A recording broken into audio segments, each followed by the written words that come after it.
La pluie fine de la fin d'après-midi s'abattait doucement sur la place Bellecour, recouvrant le pavé d'une brume luisante. Pierre Morel, costume impeccable et attaché case en cuir à la main, pressait le pas. Il sortait d'une réunion importante avec des investisseurs étrangers, mais son esprit était ailleurs. Comme souvent ces derniers mois, une lassitude discrète s'était installée, une sensation d'incomplétude qu'aucun succès professionnel ne parvenait à apaiser. Il traversait la place en direction de la station de métro quand une silhouette assise, adossée au mur d'une boulangerie fermée, attira son regard. Il faillit ne pas s'arrêter, trop absorbé par ses pensées. Mais quelque chose, un mouvement à peine perceptible, l'obligea à tourner la tête. Son cœur rata un battement.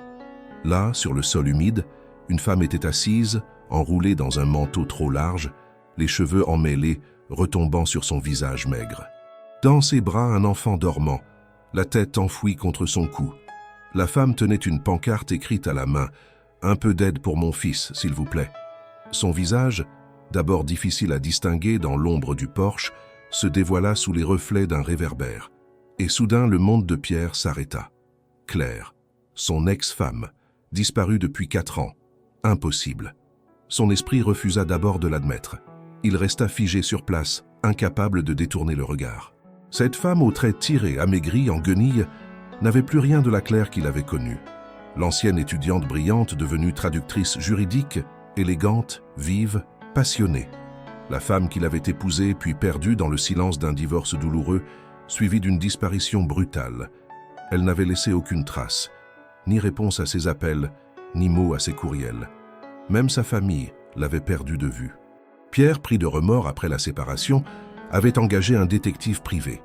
Mais après des mois de recherches infructueuses, tout avait été classé sans suite.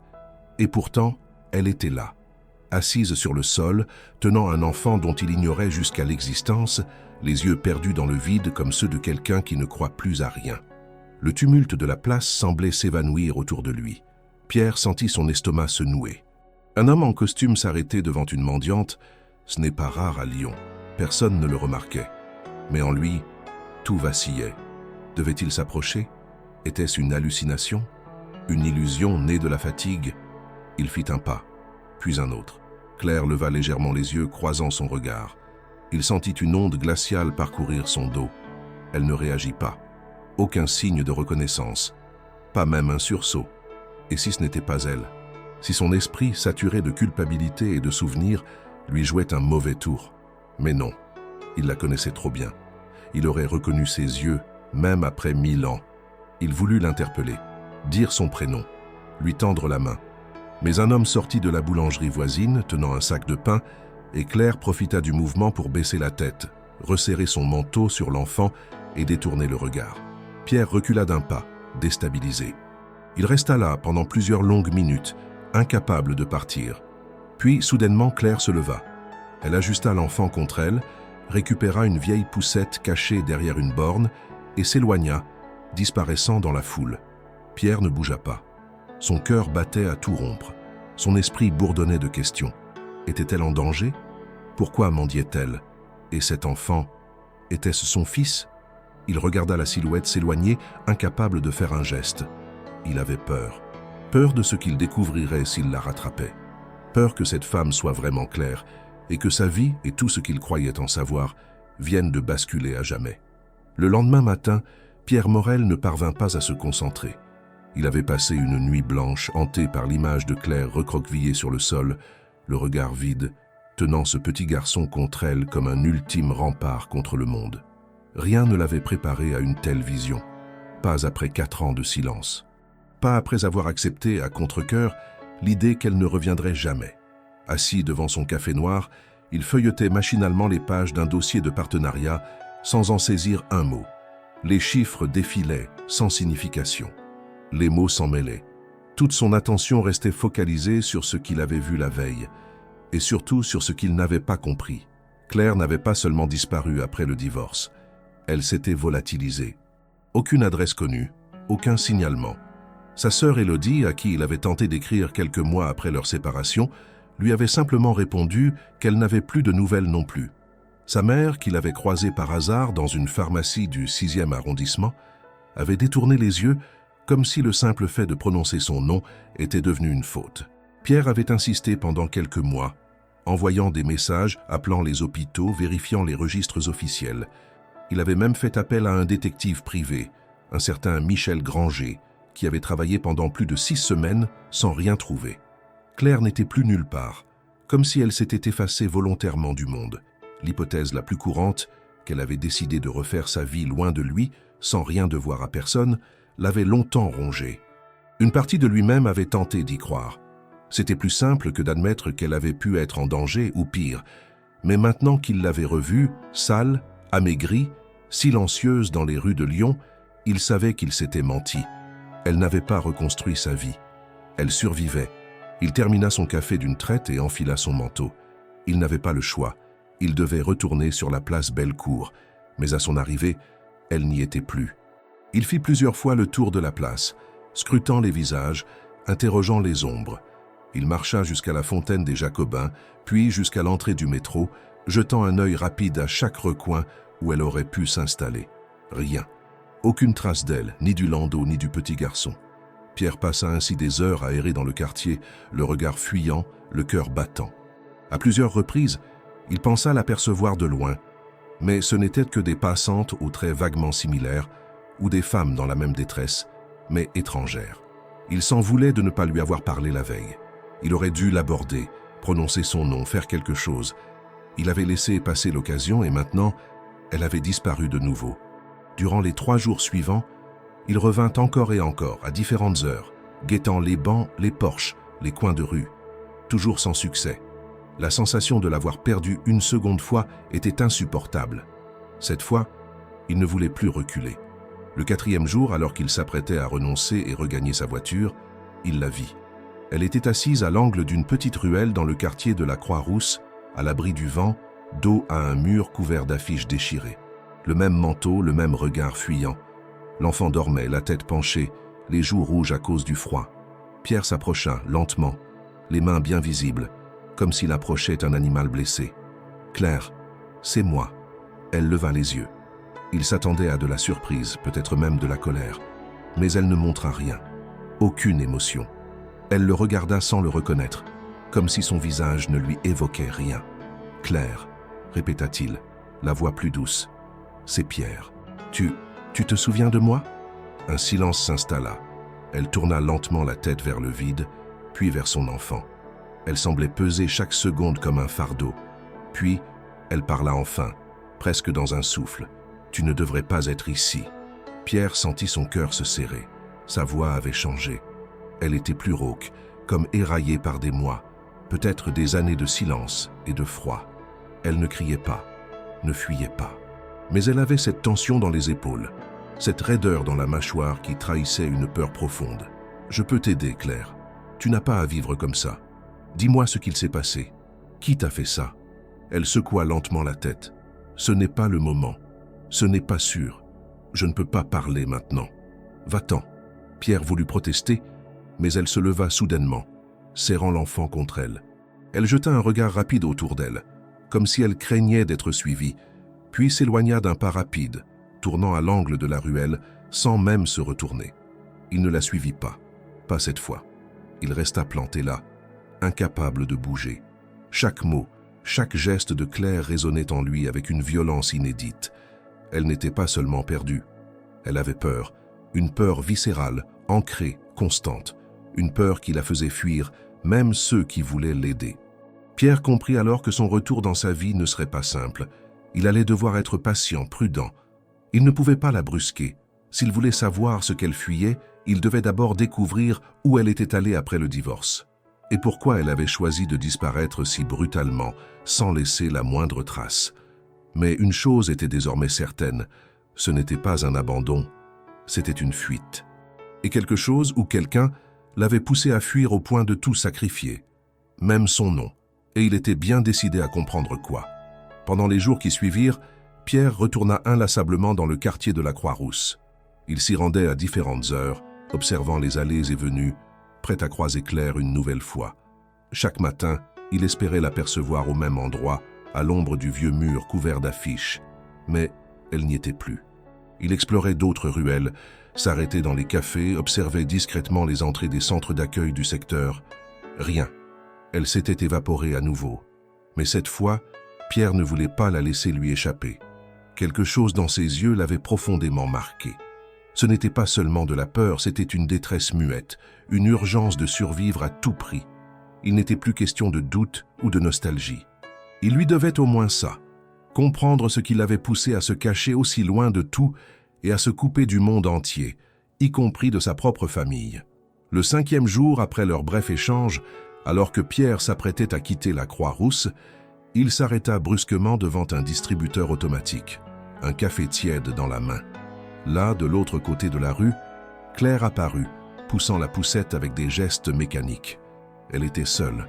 L'enfant semblait endormi. Pierre sentit son rythme cardiaque s'accélérer. Il hésita un instant à l'aborder de nouveau, mais quelque chose dans son attitude le retint. Elle avait les yeux rivés au sol, les épaules voûtées, et marchait vite, comme si elle savait exactement où elle allait. Il décida alors de la suivre prudemment à distance raisonnable. Claire descendit la rue en direction du Rhône, longeant les immeubles silencieux, traversa une petite place, puis s'engagea dans un passage étroit, dissimulé derrière une vieille librairie. Elle s'arrêta devant un immeuble aux volets clos, entra rapidement dans un hall mal éclairé et disparut à l'intérieur. Pierre s'approcha du bâtiment, observa l'interphone. Il n'y avait aucun nom, juste des numéros. Il recula sans rien faire. Il savait maintenant où elle allait. C'était un point de départ. Le lendemain matin, il revint sur place. Il resta dans sa voiture, garée en retrait, patientant pendant des heures. En début d'après-midi, Claire ressortit avec l'enfant. Elle semblait plus pressée que la veille. Il la suivit de nouveau, cette fois jusqu'à une petite association humanitaire nichée entre 2 immeubles. Il la vit y entrer, puis en ressortir 1 heure plus tard avec un sac de provisions. Ce fut ce moment qui déclencha sa décision. Pierre ne pouvait plus rester dans l'ombre à l'observer. Il ne pouvait pas simplement la suivre en espérant que la vérité lui saute aux yeux. Il devait créer un lien, une porte d'entrée, mais pas en la confrontant directement. Il savait qu'elle ne lui faisait plus confiance. Peut-être ne l'avait-elle jamais vraiment fait, même à l'époque. Il lui fallait agir autrement, être utile sans effrayer, présent sans s'imposer. Le jour suivant, il prépara un sac contenant des produits de première nécessité. Vêtements chauds pour femmes et enfants, produits d'hygiène, nourriture non périssable, une couverture neuve. Il y ajouta une enveloppe contenant un mot anonyme. « Je sais que vous n'avez pas demandé d'aide, mais si vous en avez besoin, je suis là. Personne ne vous jugera. Prenez ce que vous voulez. » Il déposa discrètement le sac près de la porte de l'immeuble où il l'avait vu entrer. Il resta à distance, suffisamment loin pour ne pas être vu. 1 heure plus tard, la porte s'ouvrit. Claire sortit. Elle hésita en apercevant le sac, regarda autour d'elle avec suspicion, puis l'emporta rapidement à l'intérieur. Les jours suivants, Pierre répéta ce rituel, toujours sans signer, toujours sans se montrer. Il ne cherchait pas à obtenir un remerciement, seulement à gagner sa confiance. Il déposait parfois du lait pour enfants, d'autres fois un paquet de couches ou encore des boîtes de conserve. Une fois, il ajouta un manteau d'hiver pour elle, acheté la veille. Tout était soigneusement choisi, pensé pour être utile, discret, non intrusif. Au bout d'1 semaine, quelque chose changea. Un matin, il retrouva le sac vide, mais proprement plié et posé exactement à l'endroit où il l'avait laissé la veille. Aucune trace écrite, aucun mot, mais c'était un signe. Claire avait compris que cette aide n'était pas une menace. Elle acceptait son existence, même si elle ne voulait pas encore de contact. Ce simple geste renforça la détermination de Pierre. Il poursuivit, chaque jour, laissant des sacs, parfois une carte prépayée pour les courses, ou encore des brochures sur des services sociaux. Il fit tout cela dans l'anonymat, sans jamais chercher à forcer une rencontre. Il savait qu'il n'aurait pas de seconde chance s'il franchissait la ligne. En parallèle, il contacta discrètement un nouvel enquêteur privé. Pas un amateur cette fois, mais un ancien gendarme spécialisé dans les personnes disparues, nommé Victor Lemoine. Un homme méthodique, discret, habitué aux situations délicates. Il lui remit tout ce qu'il savait. Les endroits où il avait vu Claire, les associations fréquentées, le nom de sa sœur, les anciens amis. Il lui demanda de tout fouiller, sans jamais entrer en contact avec Claire directement. Victor accepta la mission avec sérieux, conscient de la fragilité de la situation. Il promettait des résultats en quelques semaines. En attendant, Pierre continuait sa routine quotidienne, déposant ses colis avec la régularité d'un métronome. Puis, un soir pluvieux, en déposant un nouveau sac, il remarqua une chose différente. Posé au-dessus de la couverture, il y avait un papier plié en deux. Ses mains tremblèrent légèrement en le saisissant. Il le déplia. « Merci. C'est tout ce que je peux dire pour l'instant. Ne me cherchez pas. » C'était son écriture. Claire avait brisé le silence. Ce simple mot, aussi bref soit-il, bouleversa Pierre. Ce n'était pas un adieu. C'était une frontière qu'elle dessinait, certes, mais avec une nuance qu'il n'avait jamais vue jusqu'ici. Elle reconnaissait sa présence. Elle ne le rejetait pas complètement. Et pour la première fois depuis le divorce, Pierre sentit qu'il pouvait espérer. Pas espérer un retour ou une réconciliation, cela n'était même pas dans son esprit, mais espérer comprendre, enfin, ce qu'elle avait traversé. Espérer devenir, à nouveau, quelqu'un à qui elle pouvait faire confiance. C'était peu, mais c'était un début. Les jours qui suivirent le billet laissé par Claire plongèrent Pierre dans un état d'alerte permanent. Le simple fait qu'elle ait reconnu son aide, qu'elle ait pris le temps d'écrire ce message, fût-ce de manière distante, lui donnait une impulsion nouvelle. Mais ce bref remerciement s'accompagnait d'un avertissement clair. Elle ne voulait pas être retrouvée. Cela ne l'empêcha pas de poursuivre sa démarche, au contraire. Il comprit qu'il allait devoir manœuvrer avec plus de finesse, chercher les réponses ailleurs, sans passer par elle directement. La vérité ne viendrait pas d'un échange frontal. Elle était cachée, enfouie sous des années de silence, peut-être même de peur. C'était dans les interstices de la vie qu'elle avait fui, qu'il devait chercher. La première personne à qui il pensa fut Élodie, la sœur cadette de Claire. À l'époque du mariage, elles étaient proches, du moins en apparence. Elle avait pourtant coupé tout contact après la disparition. Il n'avait pas osé l'approcher depuis, mais il n'avait désormais plus le choix.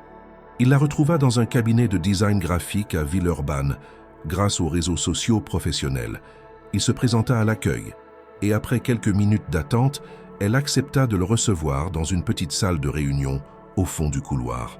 Lorsqu'elle entra, ses traits se durcirent instantanément. Elle n'était pas surprise, mais clairement méfiante. Elle s'assit sans dire un mot. Pierre la salua calmement, puis parla avec retenue. Il ne chercha pas à la convaincre de quoi que ce soit. Il se contenta de lui dire ce qu'il avait vu. Claire dans la rue avec un enfant, vivant dans la précarité. Il ne donna pas de détails, ne mentionna pas les colis, ni le message. Il voulait d'abord voir si elle savait quelque chose. Le silence d'Élodie fut éloquent. Elle détourna les yeux, croisa les bras. Ce n'était pas de l'indifférence. C'était autre chose, une lutte intérieure. Finalement, elle secoua la tête. Je ne l'ai pas revue depuis longtemps. Je ne sais pas où elle est. Mais son ton trahissait un mensonge. Pierre sentit que derrière cette affirmation se cachait une vérité plus complexe. Il n'insista pas. Il la remercia d'avoir accepté de le voir, lui tendit une carte avec son numéro et lui dit simplement « Si tu changes d'avis, je suis là. Je ne cherche pas à lui faire du mal. Je veux juste comprendre et peut-être l'aider. » Il se leva et partit sans attendre de réponse. Cette entrevue le laissa troublé. Il avait senti qu'Élodie portait un poids, peut-être un secret, mais elle n'était pas prête à le partager. Il fallait donc poursuivre l'enquête ailleurs. Grâce à Victor Lemoine, l'ancien gendarme reconverti en enquêteur, les recherches progressaient en parallèle. Pierre lui avait transmis toutes les informations qu'il avait accumulées, les lieux fréquentés par Claire, les associations qu'elle semblait visiter, le bâtiment où elle se réfugiait. Victor, méthodique et discret, entama un travail de fond dans les structures sociales lyonnaises. Au bout de quelques jours, il identifia un ancien foyer d'accueil pour femmes en situation de grande précarité dans le quartier de la Guillotière.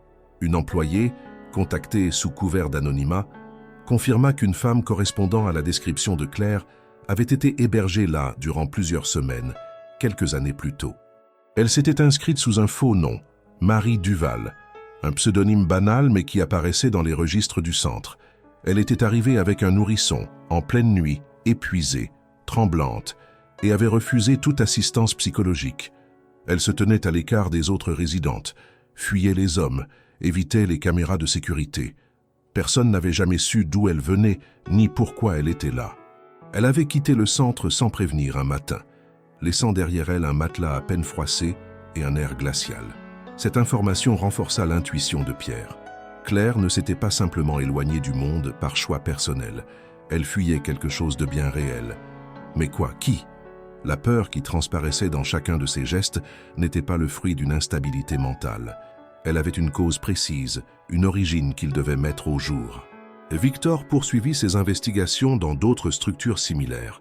Il identifia plusieurs endroits où une femme correspondant au profil de Claire avait été vue, toujours sous de fausses identités. Chaque fois, le schéma se répétait. Arrivée soudaine, retrait complet, départ furtif. Cela s'était produit à Valence puis à Saint-Étienne, avant un retour récent à Lyon. Pierre en conclut que Claire n'avait jamais cessé de se déplacer, toujours avec son enfant, sans jamais rester plus de quelques mois au même endroit. Elle évitait les systèmes officiels, ne laissait aucune trace administrative et ne s'attachait à personne. C'était une existence nomade, presque clandestine. Cette stratégie n'était pas celle d'une femme mentalement instable ou marginale. C'était une tactique de survie. Quelque chose, ou quelqu'un, l'avait poussée à vivre comme une fugitive. Le moine proposa d'élargir les recherches aux dossiers judiciaires, notamment ceux liés à des femmes victimes de violences ou de harcèlement, mais il insista sur la nécessité de procéder avec prudence. Si Claire avait choisi de se cacher sans alerter les autorités, c'est qu'elle ne les jugeait pas fiables, peut-être même qu'elle les redoutait. Pierre accepta. Il ne voulait pas risquer de compromettre la sécurité de Claire ou de son fils. Il commença en parallèle à faire ses propres recherches dans les archives de la presse locale, les bases de données publiques, les rapports d'ONG. Il interrogea discrètement des anciens collègues de Claire, cherchant des détails sur les mois ayant précédé sa disparition. Les réponses furent rares et souvent vagues.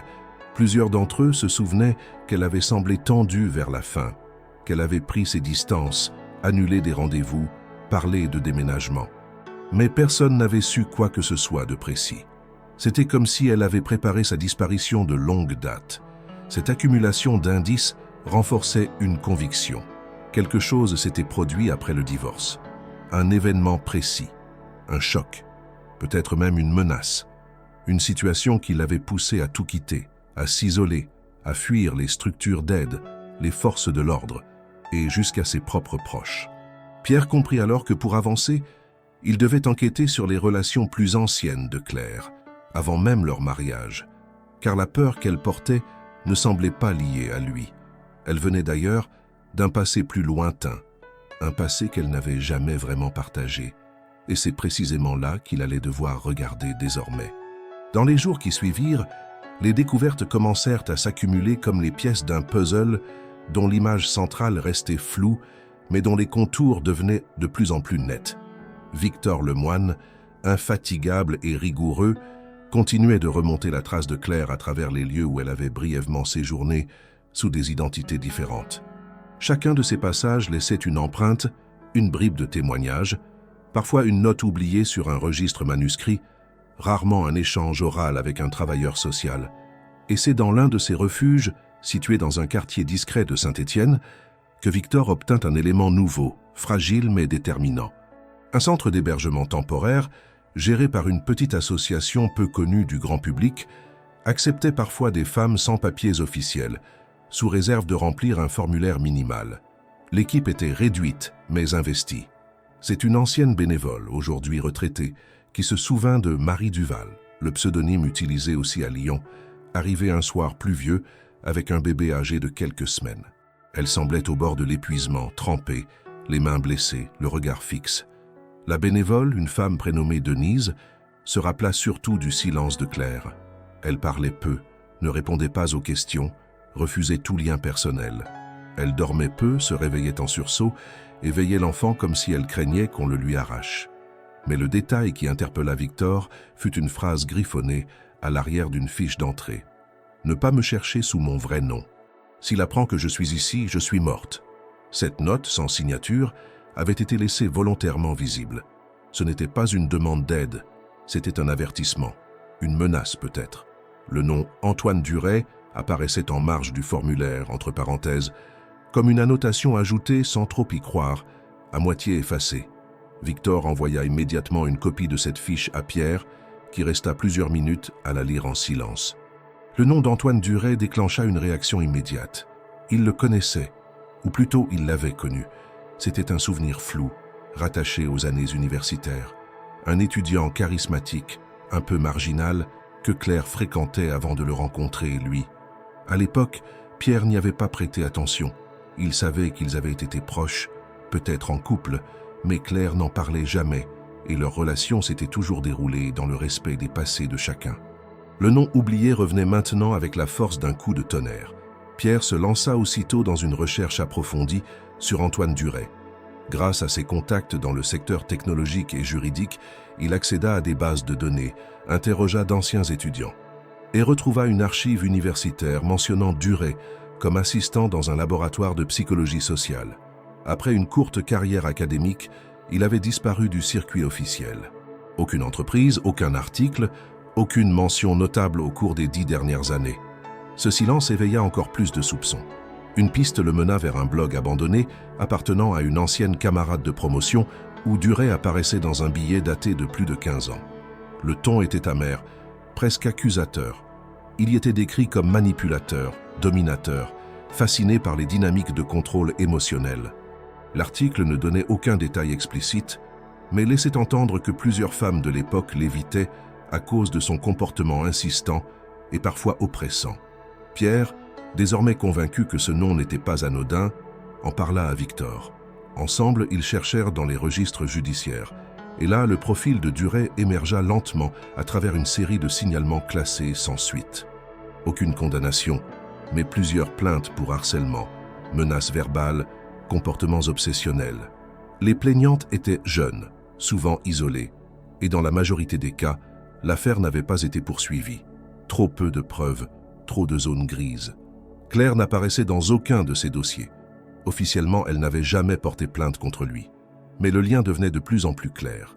Si elle l'avait connu intimement et qu'elle avait quitté sa vie universitaire peu après leur rupture, il était possible qu'elle ait voulu effacer toute trace de cette relation. Et si elle avait découvert quelque chose de plus grave ou vécu un événement traumatisant, cela expliquerait en partie son repli et sa disparition. Un doute terrible s'insinua dans l'esprit de Pierre. Et si Claire n'était pas seulement une victime de circonstances, mais une femme traquée? Cette hypothèse bouleversa son approche. Il commença à revoir certains souvenirs sous un autre angle, la manière dont Claire évitait certains lieux, certaines personnes, même lorsqu'ils étaient encore mariés. Ses silences prolongés après les appels de certains numéros inconnus. Et surtout, son comportement toujours sur la réserve dès qu'on évoquait son passé. Pierre décida alors de ne plus attendre. Il reprit contact avec l'association humanitaire où il l'avait vue pour la première fois, sous prétexte d'un don important. Il demanda à parler au coordinateur, un homme dans la cinquantaine, usé mais bienveillant, qui se souvenait clairement de Claire. Elle est arrivée avec son bébé visiblement à bout. Elle ne parlait pas de sa vie d'avant. Juste une fois, elle a dit qu'elle n'était pas là pour obtenir de l'aide administrative. Elle voulait juste rester invisible. Ce sont ses mots exacts. Invisible. Pierre insista, demanda s'il avait noté un nom, un indice, une allusion à un danger. L'homme réfléchit longuement puis fouilla dans un classeur à l'ancienne. Il en sortit une fiche d'accueil presque vide, mais au dos, une phrase avait été écrite dans une écriture fine et nerveuse. « Il m'a juré qu'il me retrouverait, peu importe où. » Le poids de ces mots frappa Pierre en pleine poitrine. Il n'était plus seulement question d'un passé trouble. Il y avait là une menace réelle, permanente. Claire avait fui un homme qui lui avait promis de la traquer jusqu'à la fin, et elle avait tenu bon, seule, pendant toutes ces années, avec un enfant à protéger, sans jamais demander de l'aide formelle, sans jamais briser le silence. Ce soir-là, Pierre rentra chez lui bouleversé, incapable de trouver le sommeil. Il comprit enfin que sa mission n'était plus seulement de comprendre, mais de protéger. Claire n'était pas cachée sans raison. Elle était en danger, et il allait devoir affronter ce danger, même si cela signifiait affronter les fantômes d'un passé qu'il n'avait jamais su regarder en face. La confirmation du nom d'Antoine Duret dans les notes dispersées à travers les centres d'accueil et les fiches incomplètes que Victor Lemoine avait rassemblées marqua un tournant brutal dans la quête de Pierre. Il ne s'agissait plus d'une simple supposition. Claire fuyait bien un homme qu'elle connaissait autrefois et qu'elle semblait considérer comme une menace constante. L'idée qu'il ait pu représenter un danger au point de la faire disparaître du monde pendant des années était insoutenable. Pierre n'avait pas toutes les pièces, mais il sentait que la silhouette de Duret se profilait de plus en plus nettement comme celle d'un prédateur que Claire n'avait jamais pu faire disparaître de sa vie, malgré la distance et le temps. Il décida alors de reprendre les recherches depuis la source. Il retourna dans les archives universitaires de la faculté où ils avaient tous étudié. Ce fut là qu'il retrouva un ancien camarade, Mathieu Renaud, aujourd'hui enseignant vacataire dans une autre faculté de sciences humaines. Pierre n'avait pas parlé à Mathieu depuis près de 15 ans, mais il se souvenait que ce dernier gravitait dans le même cercle que Claire à l'époque où elle fréquentait Antoine. Leur rencontre eut lieu dans un petit café à proximité du campus. Mathieu le reconnut immédiatement et l'accueillit avec une familiarité un peu effacée par les années.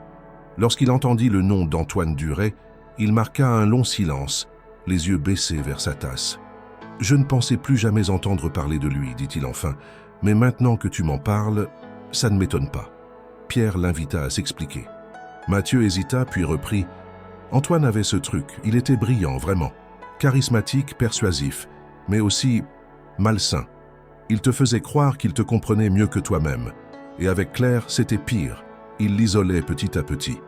Elle a coupé les ponts avec plusieurs amis pendant cette période. Et quand ils ont rompu, elle a complètement disparu de la fac pendant des semaines. Certains disaient qu'elle avait fait une dépression, d'autres qu'elle avait déménagé. Mais elle est revenue ensuite, comme si de rien n'était. Et elle ne parlait plus jamais de lui. Pierre écoutait en silence. Chaque mot de Mathieu dessinait plus clairement le climat de contrôle que Duret avait instauré sur Claire. « Tu sais, » ajouta Mathieu, « un jour elle est venue me voir, après leur rupture. Elle m'a demandé si je savais comment effacer un compte de messagerie en entier, pas juste le désactiver. Elle avait peur que quelqu'un lise ses messages. Elle n'a pas dit pourquoi, mais j'ai compris que ça la concernait, lui. Et puis plus rien. Elle a arrêté les cours à distance et ensuite, elle a disparu. J'ai appris plus tard qu'elle s'était mariée. Je n'ai jamais su avec qui. » Pierre sentit un frisson lui parcourir l'échine. Il comprenait maintenant pourquoi Claire n'avait jamais mentionné Antoine durant leur mariage. Ce n'était pas une réserve émotionnelle, c'était une barrière de sécurité. Elle avait voulu effacer toute trace de cette relation, de peur qu'il la retrouve. Elle n'avait jamais cessé de vivre dans l'ombre de cette menace. Fort de ces révélations, Pierre demanda à Victor de creuser davantage le passé de Duret. L'enquêteur consulta d'anciens rapports de police, des bases de données judiciaires accessibles par ses anciens contacts et remonta plusieurs éléments troublants. Antoine n'avait pas de casier judiciaire, mais il figurait dans plusieurs signalements informels, des mains courantes déposées par des femmes évoquant un harcèlement obsessionnel, des menaces à peine voilées, des comportements intrusifs. Aucune n'avait porté plainte jusqu'au bout, soit par peur, soit par manque de preuves tangibles. Dans un cas, une femme avait même quitté le pays, selon les notes d'un agent de police ayant suivi brièvement le dossier. Il n'y avait rien d'assez solide pour une arrestation, mais le profil qui se dessinait était inquiétant. Duret utilisait les failles du système, restait juste sous les seuils de déclenchement judiciaire, mais instillait une peur constante chez ses victimes.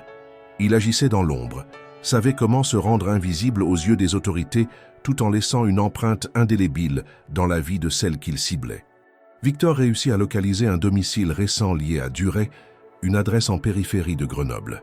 Il mena une surveillance discrète durant plusieurs jours. L'homme semblait vivre seul, sans emploi stable déclaré, mais recevait régulièrement des visiteurs, tous de jeunes hommes au profil douteux. L'ambiance générale laissait penser à des activités peu légales. L'un des voisins mentionna lors d'un échange informel des allées et venues nocturnes, des cris étouffés, des disputes. Ce faisceau d'indices poussa Pierre à accélérer les démarches. Il prit contact avec un avocat spécialisé dans la protection des victimes de violences psychologiques. Il voulait préparer un dossier complet dans le cas où Claire accepterait enfin de se confier ou de demander de l'aide. Mais pour cela, il lui fallait encore son consentement, et cela restait incertain. En parallèle, il continua à soutenir Claire dans l'ombre. Les colis déposés régulièrement contenaient désormais des éléments plus ciblés, des documents sur ses droits en tant que mère, des coordonnées de psychologues spécialisés en traumatisme, un téléphone à carte prépayé pour un éventuel contact sécurisé. Il glissait parfois une lettre anonyme, toujours brève, toujours respectueuse, expliquant qu'elle n'était pas seule, qu'elle n'avait rien à craindre de lui. Il ne reçut plus de réponse directe, mais les sacs vides déposés en retour, pliés avec soin, étaient pour lui des signes discrets mais puissants. Elle lisait. Elle comprenait. Peut-être même qu'elle espérait un peu. La certitude que Claire fuyait Antoine Duret n'était plus une théorie. C'était une réalité.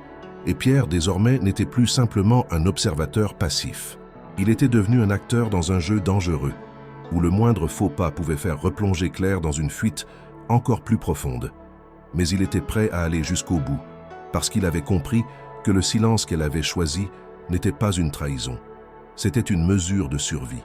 Et maintenant que le nom d'Antoine refaisait surface, il savait que le passé qu'il croyait éteint était en train de réclamer sa dette. L'accumulation des découvertes sur le passé d'Antoine Duret n'avait laissé aucun doute à Pierre. Il n'était plus possible de rester dans l'observation silencieuse. Il devait maintenant intervenir d'une manière ou d'une autre. Il avait compris que Claire n'était pas seulement une victime d'un épisode ancien, mais la cible prolongée d'un homme dangereux, méthodique et patient, qui avait appris à utiliser le vide juridique comme une arme. Il ne savait pas si Antoine savait où elle se trouvait aujourd'hui, mais il était persuadé qu'il continuerait à la chercher tant qu'il la saurait vivante. Et si Pierre voulait la protéger, il devait sortir de l'ombre sans pour autant l'exposer. Il fit appel à un second enquêteur, cette fois non pas pour trouver Claire, mais pour surveiller discrètement les mouvements d'Antoine. Le but n'était pas de le confronter ni d'alerter la police prématurément, mais de réunir des éléments concrets qui pourraient, le moment venu, renforcer un dépôt de plainte ou une demande de protection judiciaire. Cet homme, discret, spécialisé dans la cybersurveillance, commença par suivre les traces numériques de Duret. Compte en ligne, pseudonyme, messages dans des forums obscurs. Il en ressortit une image encore plus sombre. Duret participait à des groupes de discussion privés, souvent liés à des idéologies de domination ou de vengeance contre des femmes. Il écrivait sous pseudonyme, mais les recoupements avec ses anciennes habitudes et le langage employé permirent de confirmer l'identité derrière plusieurs de ses profils. Les messages, bien qu'indirects, révélaient une obsession non résolue envers une ancienne compagne, évoquée uniquement par des initiales. Certaines phrases laissaient entendre qu'il la retrouverait quoi qu'il en coûte, et que rien ne l'empêcherait de reprendre ce qui lui appartenait. Face à cela, Pierre sentit une colère profonde monter en lui, mais il savait qu'il ne pouvait pas se laisser guider par l'émotion. Il décida de canaliser son énergie en un plan d'action structuré. Sa priorité était la sécurité de Claire et de son fils, cet enfant qu'il n'avait toujours pas pu approcher, dont il ignorait presque tout, hormis son existence et le regard endormi qu'il avait aperçu, brièvement, contre l'épaule de sa mère. Pierre décida de continuer son aide matérielle, mais en ajoutant désormais une nouvelle dimension, celle de la protection invisible. Il contracta un service de sécurité privé spécialisé dans la protection discrète de personnes en situation de vulnérabilité. Il leur demanda de ne pas intervenir directement, mais d'installer des dispositifs de surveillance autour de l'immeuble où Claire résidait temporairement. Caméras discrètes aux entrées, repérage de véhicules suspects, enregistrement des allées et venues nocturnes. Il leur demanda également d'identifier s'il y avait des tentatives d'approche inhabituelles, des individus rôdant trop souvent près du bâtiment. L'équipe accepta le contrat sous réserve de respecter l'anonymat total de la personne à protéger.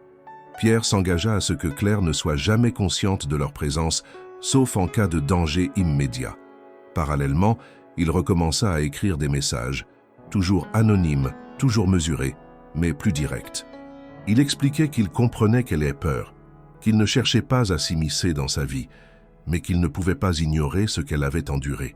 Il lui parlait du droit au silence, mais aussi du droit à la sécurité. Il lui rappelait qu'elle avait des options, qu'il existait des structures prêtes à l'aider, à condition qu'elle accepte de faire le premier pas. Il ne lui demandait rien. Il lui proposait des possibilités. Un jour, il glissa dans l'un des sacs un petit carnet à couverture rigide, accompagné d'un stylo. Aucune consigne, aucun mot, juste un carnet vide. Le lendemain, à sa place, il retrouva le sac vide, mais dans la poche intérieure, le carnet avait été glissé de nouveau avec une seule page remplie. Une phrase écrite à la main, « J'ai peur de me poser. Chaque fois que je l'ai fait, il m'a retrouvé. » Cette phrase le glaça. Elle confirmait ce que Pierre redoutait. Antoine l'avait retrouvée plusieurs fois au cours des dernières années.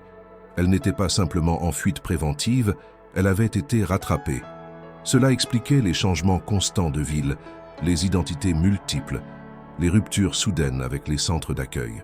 Cela expliquait aussi pourquoi elle refusait tout contact officiel, même avec les services sociaux. Pierre comprit alors qu'il ne pouvait plus attendre qu'elle demande de l'aide. Il fallait créer une solution sans qu'elle ait à s'exposer. Il loua un appartement discret dans un immeuble sécurisé, situé dans une petite rue calme, près des berges du Rhône.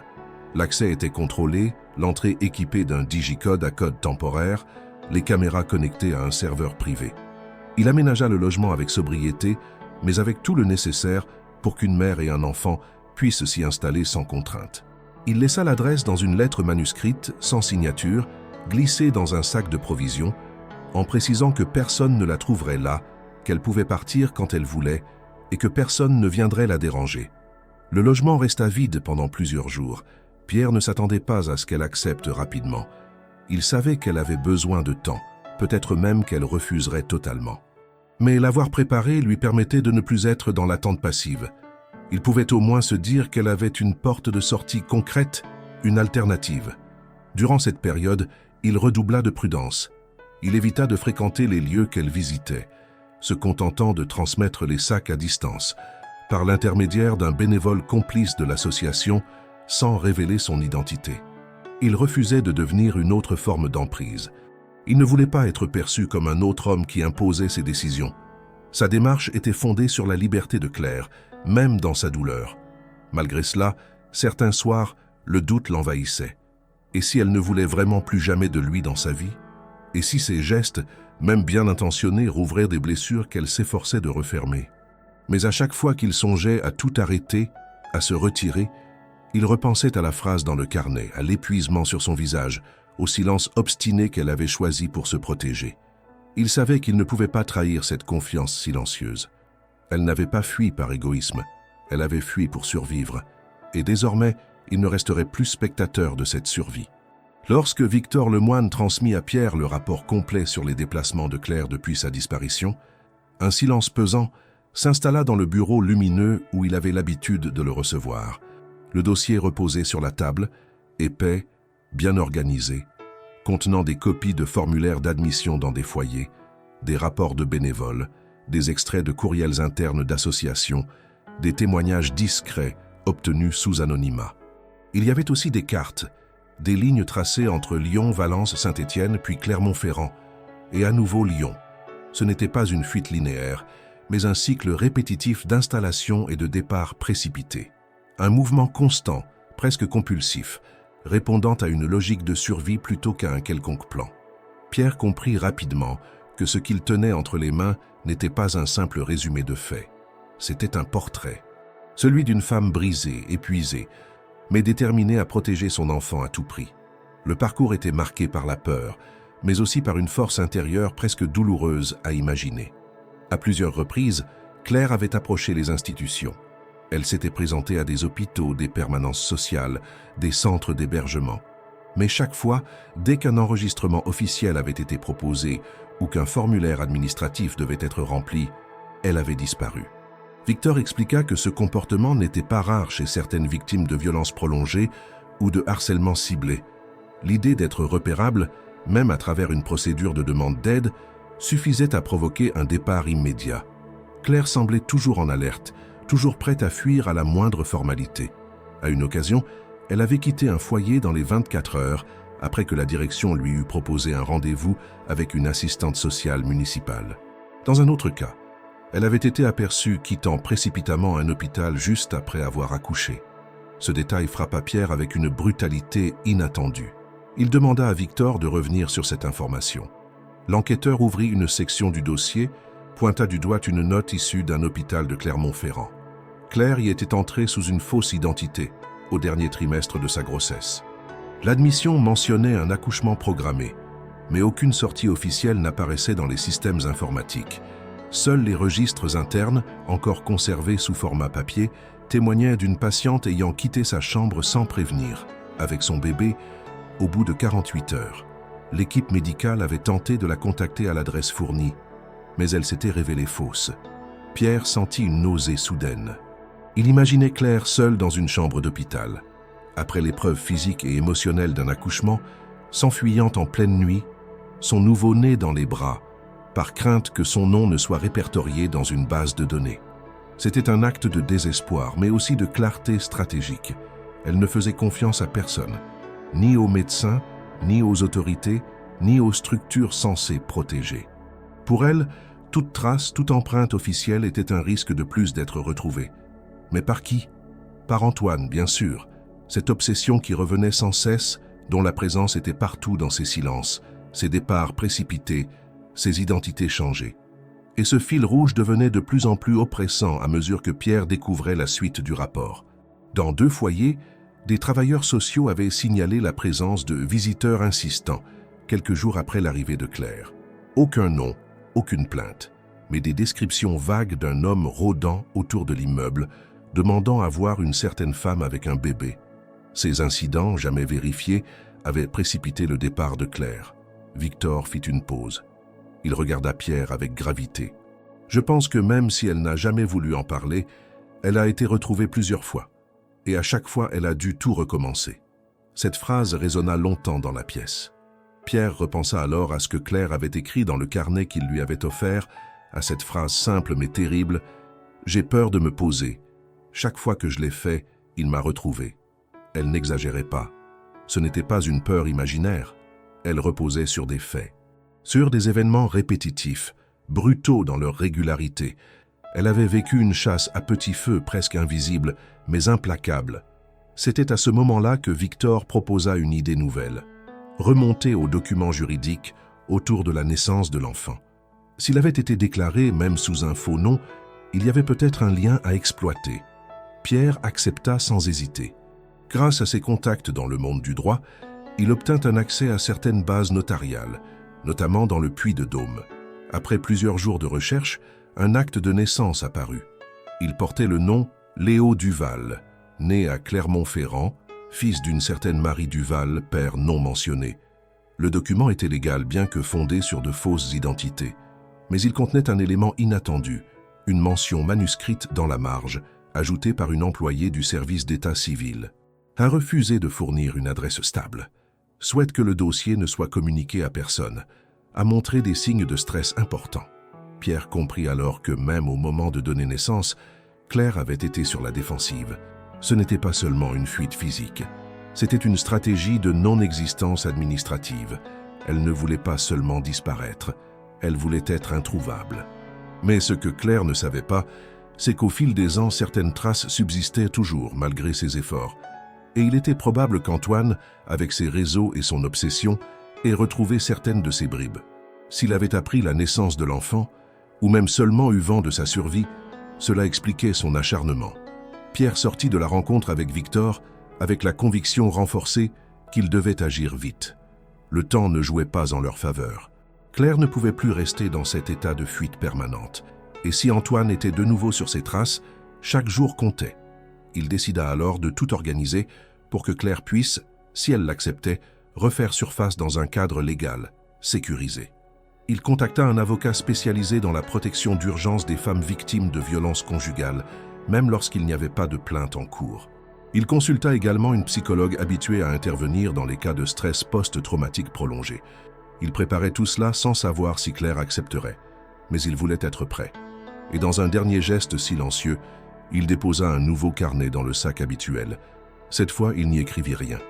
Il attendait qu'elle prenne la parole, car désormais, elle était la seule à pouvoir faire tomber le dernier mur du silence. Pendant plusieurs semaines, Pierre tenta de gérer simultanément l'enquête sur Antoine Duret, les précautions autour de Claire et les démarches juridiques qu'il mettait en place dans l'éventualité où elle accepterait enfin son aide de façon plus directe. Chaque détail recueilli jusqu'à présent avait contribué à construire un tableau cohérent et de plus en plus étouffant. Claire fuyait une menace concrète, identifiable, et redoutait autant la violence directe que la traque invisible exercée par un homme qui semblait connaître toutes les failles du système. Mais une pièce essentielle du puzzle manquait encore, le moment précis où tout avait basculé après leur divorce, au point qu'elle juge nécessaire de couper tout lien, même avec sa propre famille. C'est en relisant les notes du premier enquêteur engagé des années auparavant, Michel Granger, que Pierre se rappela qu'il avait brièvement interrogé Élodie, la sœur cadette de Claire, à l'époque de la disparition. À ce moment-là, elle avait affirmé n'avoir aucune nouvelle. Mais la froideur de leur dernière rencontre récente, les silences prolongés, la tension visible dans sa posture, avaient laissé entendre autre chose. Pierre comprit qu'elle savait davantage qu'elle ne voulait admettre. Il la contacta de nouveau. Pas dans un cadre officiel, ni par un message insistant. Il lui écrivit une lettre simple, manuscrite, déposée dans sa boîte aux lettres. Il n'exprimait ni reproche ni soupçon, seulement une demande sincère. « Je ne cherche pas à la blesser. J'ai compris ce qu'elle a traversé, mais je pense que tu peux m'aider à la protéger et que le moment est venu de parler. Si tu es prête, je t'attendrai jeudi à 17h au Café Jules, rue de la Part-Dieu. Je n'insisterai pas. » Le jeudi arriva. Pierre s'installa à la table près de la vitrine face à la rue. Il arriva en avance, ne sachant pas si elle viendrait. À 17h10, Élodie entra. Elle s'assit sans dire un mot. Elle semblait nerveuse, les traits tirés, les mains serrées sur son sac. Pierre ne parla pas tout de suite. Il la laissa respirer. Ce fut elle qui, finalement, brisa le silence. « Elle est venue chez moi, juste une fois. C'était peu après votre divorce. Elle avait des bleus sur les bras, elle tremblait. Elle a dormi chez moi une seule nuit, et elle est partie avant le lever du jour. » Pierre resta figé. « Pourquoi ne l'as-tu pas dit à l'époque? Pourquoi avoir gardé ça pour toi ?» Élodie le fixa les yeux brillants. « Parce qu'elle m'a supplié. Elle m'a dit que si quelqu'un savait où elle était, il la retrouverait. Elle ne voulait pas impliquer la police. Elle avait peur, une peur que je n'avais jamais vue chez elle. Et surtout, elle m'a dit qu'elle ne savait pas à qui elle pouvait faire confiance, pas même à toi. » La dernière phrase le frappa violemment. Il tenta de ne pas montrer la douleur que cela lui causait, mais son visage se crispa. « Elle pensait que je pouvais lui faire du mal? »« Non, répondit Élodie. Elle pensait que si tu savais, il finirait par le savoir aussi, que tu serais surveillé ou manipulé. Elle avait peur qu'Antoine utilise même les gens qu'elle aimait pour la traquer. Elle m'a dit « Je dois disparaître pour que mon fils vive. » Et elle est partie. Elle ne m'a pas dit où elle allait. Juste que je ne devais jamais parler d'elle. À personne. Pierre baissa les yeux. Il comprenait maintenant pourquoi chaque tentative de contact avait échoué. Claire ne s'était pas enfermée dans le silence par fierté, mais par nécessité. Elle s'était coupée de toutes ses attaches pour créer un vide que même Antoine ne pourrait infiltrer. Et elle avait tenu ce cap pendant des années, malgré les difficultés, malgré la solitude. « Elle était enceinte ?» demanda-t-il.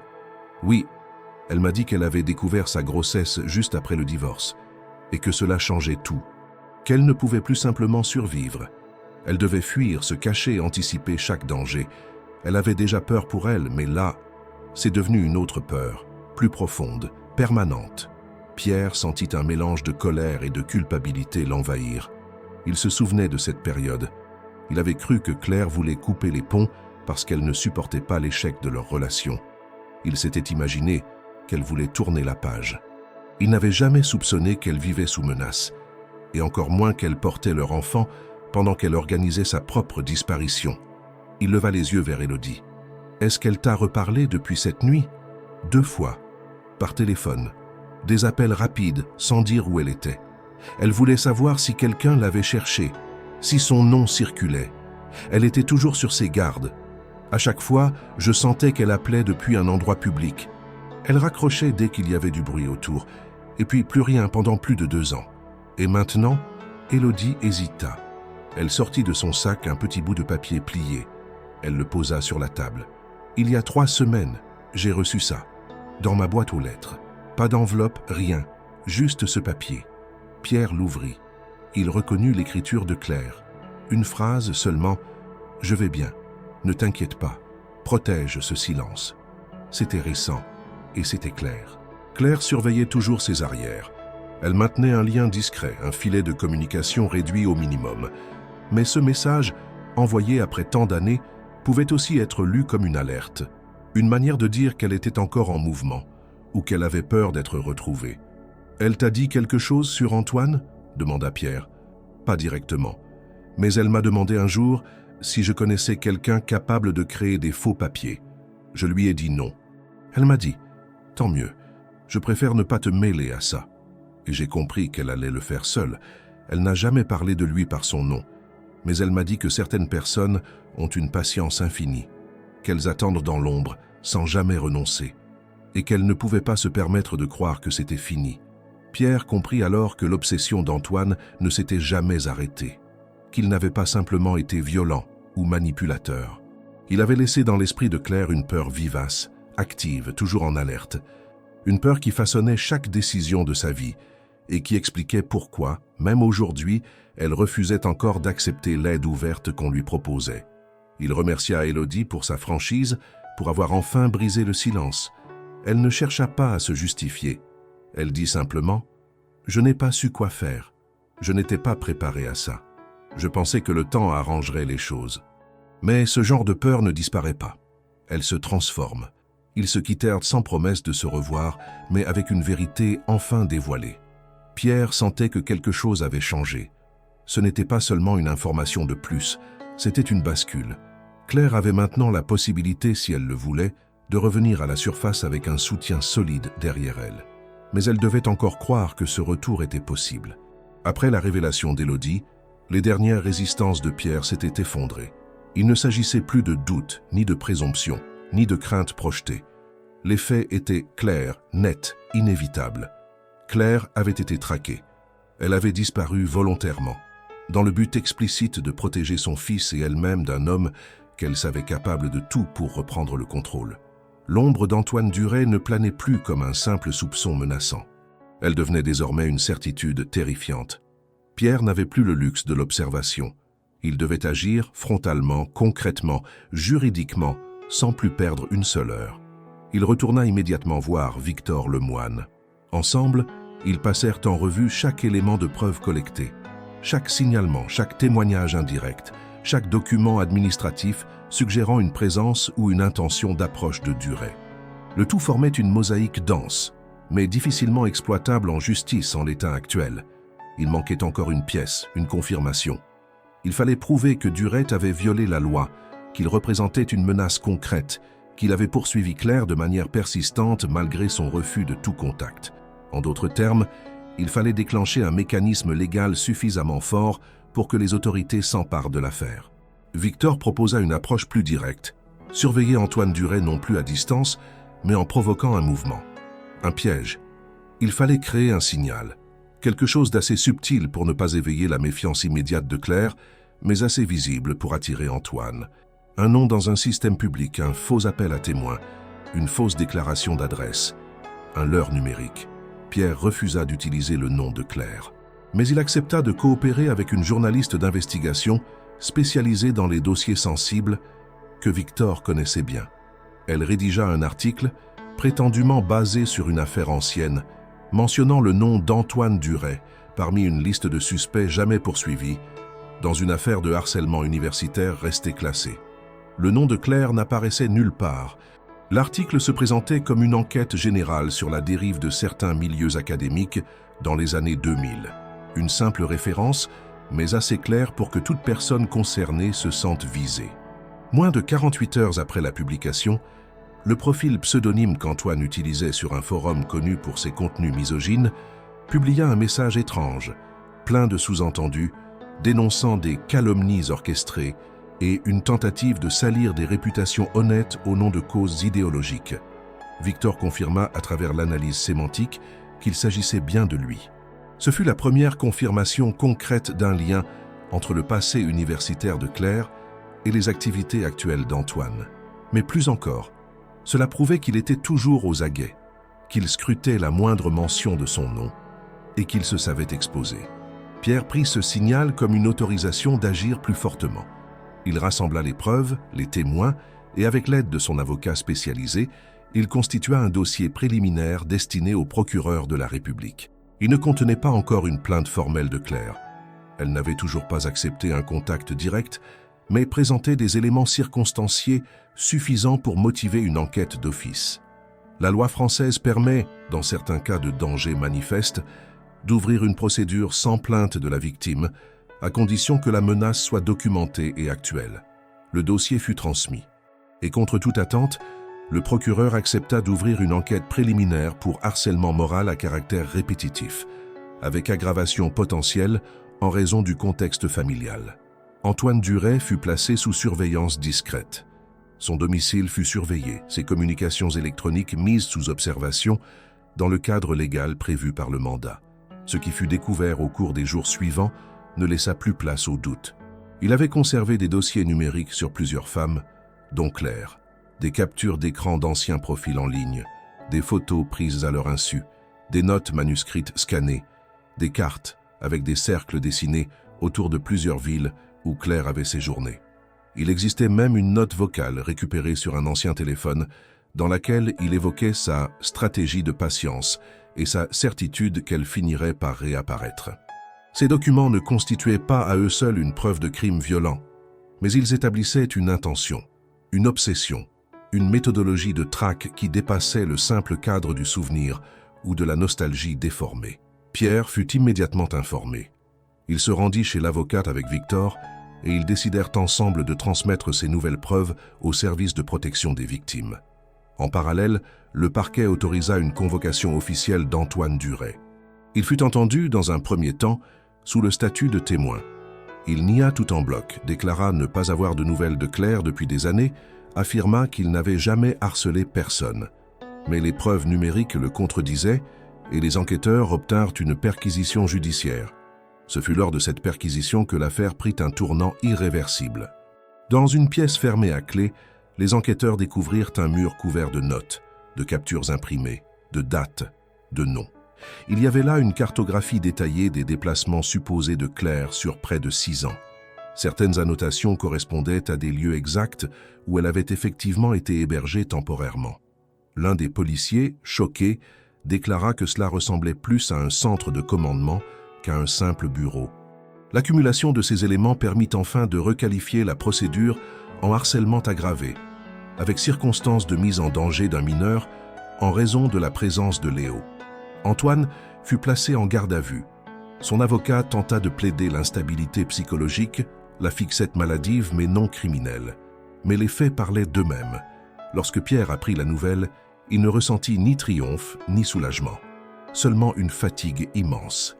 Le soulagement viendrait plus tard si Claire acceptait enfin de ne plus fuir. Il se rendit discrètement ce soir-là, près de l'endroit où elle récupérait encore parfois les colis. Il y laissa une lettre, cette fois signée de son nom, contenant seulement une phrase « Il a été arrêté. Tu n'as plus besoin de courir. Pas cette fois. » Puis il s'éloigna lentement, espérant qu'elle lirait ces mots et qu'elle les croirait. Lorsque Claire lut la lettre laissée par Pierre, ses mains tremblaient. Elle l'avait trouvée pliée avec soin, glissée au fond d'un sac de provisions, entre 2 boîtes de lait infantile et un paquet de lingettes. Elle reconnut immédiatement l'écriture. Ce n'était pas la première fois qu'il lui écrivait, mais jamais jusqu'alors il n'avait signé. Cette fois, le geste était clair, il ne se cachait plus. Et surtout, il avait écrit ce qu'elle n'osait espérer lire. Il a été arrêté. Tu n'as plus besoin de courir. Pas cette fois. Elle s'assit sur le vieux matelas, dans la petite pièce qu'elle partageait avec son fils, le dos contre le mur froid, la lettre entre les doigts. Son regard allait de la feuille au garçon qui dormait paisiblement à quelques mètres d'elle. Léo avait grandi dans le silence, dans les départs nocturnes, dans les sacs faits à la hâte et les couloirs mal éclairés. Il n'avait jamais demandé pourquoi il bougeait autant. Il s'adaptait, intuitif, attentif aux moindres réactions de sa mère. Il avait appris à se taire quand elle figeait, à s'éloigner quand elle tendait l'oreille. Claire relut la phrase plusieurs fois. Chaque mot semblait à la fois libérateur et dangereux, car une arrestation, elle le savait, n'était pas une fin. Elle avait déjà entendu parler d'hommes relâchés faute de preuves, de procédures suspendues, de systèmes trop lents pour protéger à temps. Mais quelque chose, dans le ton de la lettre, dans la signature apposée, dans le moment choisi, sonnait autrement. Pierre ne lui promettait pas un miracle. Il constatait un fait qu'elle n'aurait jamais imaginé possible. Les heures suivantes furent silencieuses. Elle ne sortit pas. Elle réfléchit, revint sur les dernières années, sur toutes les fois où elle avait failli tout abandonner. Les nuits à pleurer en silence, le bébé contre elle, le cœur battant trop fort dès qu'une porte claquait.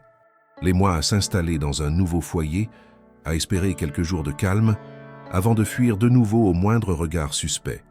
Elle pensait avoir perdu la notion même de confiance, et voilà qu'une seule phrase, écrite d'une main familière, la remettait en question. Elle ne savait pas encore si elle croyait à cette arrestation, mais elle savait que si Pierre avait pris le risque de l'écrire, de le signer, c'est qu'il s'était exposé, et cela Elle ne pouvait pas l'ignorer. Le lendemain matin, elle s'aventura hors du bâtiment plus tôt que d'habitude. Elle prit une autre rue, emprunta un chemin qu'elle n'avait pas suivi depuis son retour à Lyon. Elle passa devant un petit parc, s'arrêta une minute, puis continua. Elle alla jusqu'à la boîte aux lettres anonymes que Pierre avait utilisée pour déposer les colis. Elle y glissa une enveloppe. Dedans, une seule ligne. « Je veux parler, une seule fois, sans engagement, pour comprendre. » Pierre reçut l'enveloppe en début d'après-midi. Il n'espérait plus. Il pensait qu'elle garderait le silence, par prudence, par habitude. Lorsqu'il lut le message, il s'assit dans son bureau, le cœur battant plus vite que lors de ses plus grandes négociations. Il ne répondit pas immédiatement. Il prit le temps de réfléchir, de ne pas faire d'erreur. Puis il lui transmit un lieu, une heure, un cadre précis, un bureau de médiation neutre, dans un espace associatif protégé, où elle pourrait venir avec ou sans Léo, accompagnée ou non. Il précisa qu'il serait seul, qu'il l'attendrait sans condition, et qu'il partirait s'il ne la voyait pas au bout de 20 minutes. Elle vint, vêtue simplement, les traits tirés, mais droite. Léo marchait à ses côtés, tenant sa main. Pierre se leva à leur arrivée, mais ne fit aucun mouvement vers eux. Il salua simplement. Claire s'assit. Léo resta debout, méfiant, accroché à sa mère. Pierre posa les mains sur ses genoux, prit une inspiration. « Merci d'être venu. » Elle ne répondit pas immédiatement. Puis, d'une voix calme, presque froide, « Est-ce vrai ? » ?»« Oui. Il est en garde à vue. La procédure est ouverte. Les preuves sont solides. Il ne pourra plus t'approcher sans violer une interdiction judiciaire. » Claire ferma les yeux une seconde. « Tu as fait ça sans moi. Je n'avais pas le droit de ne rien faire. Pas après t'avoir revu ainsi. Pas après avoir compris. » Le silence revint, lourd. Léo se blottit contre elle. Pierre le regarda brièvement, sans insister. Claire reprit « Tu penses que c'est fini ? Non, mais je pense que c'est différent, parce que maintenant tu n'es plus seul, et lui, il n'est plus invisible. » Elle hocha lentement la tête, puis elle dit « Je ne veux pas de promesses. Je ne veux pas qu'on me dise que tout ira bien. Je veux juste pouvoir respirer sans courir, comprendre ce que tu sais, ce que tu as vu, ce que tu as fait. » Pierre accepta. Il raconta tout, depuis la première fois qu'il l'avait revue jusqu'à l'arrestation. Les recherches, les avocats, les preuves, les précautions. Il ne chercha pas à se justifier. Il exposa les faits, dans l'ordre, avec honnêteté. Claire l'écouta sans l'interrompre. À la fin, elle regarda son fils, puis Pierre. « Je ne sais pas encore si je peux rester. Mais si je pars de nouveau, ce ne sera plus à cause de lui. » Cette phrase fut pour Pierre le seul véritable triomphe. Ce n'était pas une victoire, c'était une fracture dans la peur. Claire n'avait pas dit qu'elle resterait, elle n'avait rien promis. Mais pour la première fois, elle parlait d'un départ sans menace, d'un choix possible. Elle reprenait petit à petit le droit d'exister autrement. Avant de partir, elle accepta de prendre les clés de l'appartement sécurisé que Pierre avait préparé. Elle ne promit pas qu'elle l'occuperait. Elle dit simplement « peut-être ». Ce mot dans sa bouche avait plus de poids qu'un engagement entier. Elle sortit. Léo lui tenait toujours la main. Avant de franchir la porte, il se retourna vers Pierre. Il ne dit rien, mais son regard curieux et tranquille lui parut comme une brèche, une possibilité, un début. Lorsque Claire accepta les clés de l'appartement que Pierre avait préparé, elle ne fit aucun commentaire. Elle les glissa dans sa poche comme on garde une issue de secours, sans promettre de l'utiliser. Durant plusieurs jours, elle ne donna aucun signe. Pierre, fidèle à sa parole, n'envoya aucun message, ne chercha pas à relancer, ne demanda rien. Il continua cependant à surveiller discrètement à distance l'immeuble où elle séjournait encore avec Léo. Le service de sécurité qu'il avait engagé lui confirma que personne ne rôdait aux abords, que la situation restait calme. L'information la plus importante, pourtant, lui parvint le 4e soir.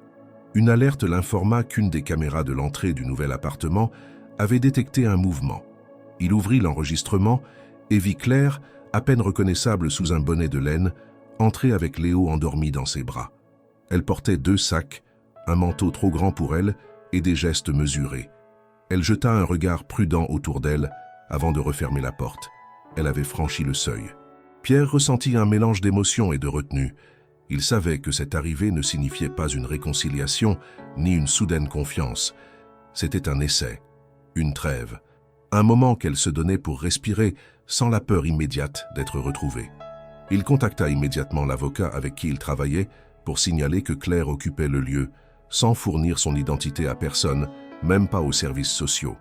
Il fit activer les protections du bâtiment, ordonna qu'aucune information ne soit partagée, même sous prétexte administratif. La consigne était claire: invisibilité, discrétion, autonomie. Les jours suivants s'écoulèrent sans incident. Pierre n'avait aucune nouvelle directe, mais il recevait des signes indirects. Léo fut aperçu par le gardien de l'immeuble, jouant dans la cour intérieure, surveillé à distance par Claire. Des livraisons de courses furent réceptionnées au nom de Duval.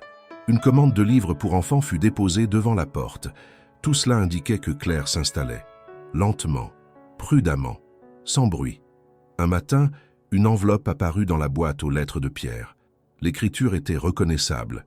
Pas de signature, mais aucun doute sur l'expéditrice. À l'intérieur, une page, quelques lignes. Ce lieu est calme. Je dors sans sursaut.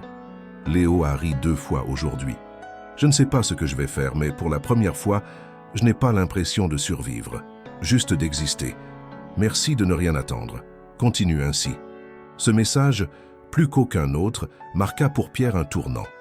Il savait que la confiance ne pouvait pas être exigée, ni réclamée, ni même reconstruite artificiellement. Elle devait naître d'un terrain fertile, entretenu sans pression. Il décida alors de structurer autour de Claire un réseau de soutien totalement anonyme, sans implication directe. Il engagea une infirmière libérale, spécialisée dans l'accompagnement des femmes sortant de contextes traumatiques, pour effectuer des visites discrètes. La consigne était de ne proposer que ce qui était strictement nécessaire. Examens médicaux pour Léo, renouvellement de prescriptions, vérification du bien-être général. La professionnelle s'engagea à ne jamais poser de questions personnelles. La première visite se fit dans le silence. Claire ouvrit, observa longuement la femme devant elle, puis hocha simplement la tête.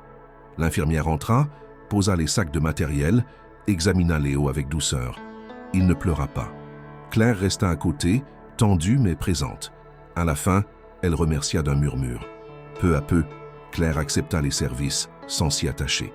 Elle refusa toute aide psychologique dans un premier temps, mais elle accepta un contact écrit avec une assistante juridique à travers une boîte postale neutre.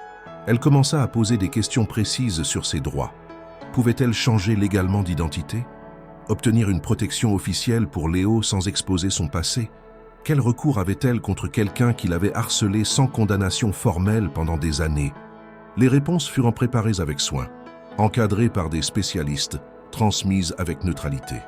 Pierre, de son côté, poursuivait son retrait. Il n'essayait pas de la voir, ne réclamait aucun contact. Il informait l'avocat de chaque évolution sans jamais chercher à orienter les décisions de Claire. Il savait qu'elle reconstruisait à sa manière, selon ses propres règles, et cela suffisait. Un soir, 2 semaines après son installation, Claire laissa un deuxième message dans la boîte aux lettres. Il ne contenait pas de mots, juste un dessin de Léo. Un soleil, un bonhomme tenant la main d'un enfant, une maison carrée et 3 arbres. À l'arrière, elle avait écrit une seule phrase. Il m'a demandé si c'était sa maison. Je lui ai dit que oui. Ce message bouleversa Pierre plus que tout ce qu'il avait lu jusque-là. Il ne s'agissait pas d'une ouverture sentimentale. Ce n'était pas une invitation. Mais c'était un signal profond. Pour la première fois, Claire admettait, même indirectement, que ce lieu, qu'il avait préparé pour elle, pouvait être un point d'ancrage. Un endroit suffisamment sûr pour que Léo se sente chez lui, pour qu'il commence à poser des repères, pour qu'il puisse grandir sans apprendre à fuir. Peu à peu, la routine s'installa. Claire régla ses déplacements, choisit ses heures pour sortir, accompagna Léo dans les squares environnants.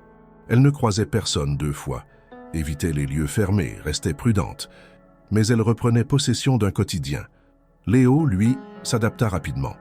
Il développa des habitudes simples, des jeux répétitifs, des sourires francs. Il posait peu de questions, comme s'il avait instinctivement compris que le silence faisait partie de leur histoire. Mais son comportement, plus ouvert, montrait que l'ambiance changeait. Il n'avait plus peur du noir.